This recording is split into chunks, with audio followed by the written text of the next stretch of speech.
તો અલ્પેશ ઠાકોર હવે સત્તાવાર રીતે ભાજપમાં જોડાવાની જાહેરાત ક્યારે કરે છે અને તેનાથી સત્તાના રાજકીય સમીકરણો કેટલા બદલાય છે આજ મુદ્દે વાત કરવા માટે અમારી સાથે સંવાદદાતા નિસર્ગ જોડાઈ રહ્યા છે।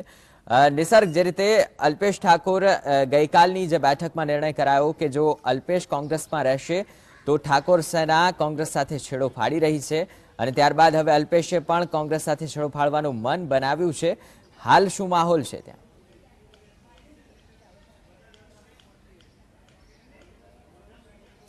बिल्कुल चौक्कस के हाल अत्यारे આપણે અલ્પેશ ઠાકોરના ચાંદખેડા સ્થિત મકાન પાસે ઊભા છીએ। મારા કેમેરામેનને કહીશ કે દ્રશ્યો ક્લોઝઅપમાં દર્શાવે કે ચાંદખેડા મોટેરા સ્ટેડિયમ પાસેનું જે નિવાસસ્થાન છે 21 નંબરનો આ બંગલો છે જે હાલ અત્યારે બંધ હાલતમાં છે। ન તો આ બંગલાની અંદર અલ્પેશ ઠાકોર છે કે ન તો તેના પરિવારજનો છે। ગઈકાલ મોડી રાતથી જ અલ્પેશ ઠાકોર ક્યાં છે તેની કોઈને ભાળ નથી। વાત માત્ર એટલી જ છે કે અલ્પેશ ઠાકોર કોંગ્રેસમાંથી તમામ પદ ઉપરથી રાજીનામું આપવાના છે તે પ્રકારની વાતો સામે આવે છે। જ્યારે બીજી તરફ મહેસાણા ઠાકોર સમાજના ઠાકોર સેનાના જે પ્રમુખ તેમને ન બોલાવતા એક બીજો વિવાદ પણ સર્જાયો છે। ત્યારે બીજી તરફ અમદાવાદની અંદર ઠાકોર સમાજની જે સેના છે તેના દ્વારા અલ્પેશ ઠાકોરને અલ્ટિમેટમ આપવામાં આવ્યું છે અને જણાવવામાં આવ્યું છે કે તે કાં તો કોંગ્રેસ સાથે રહે કાં તો ઠાકોર સેના સાથે રહે। એટલે ચોક્કસપણે કે જે સમાજના કારણે અલ્પેશ ઠાકોર ઉપર આવ્યો છે તેની સાથે જ રહેશે તેવી પ્રબળ શક્યતાઓ હાલ સેવાઈ રહી છે।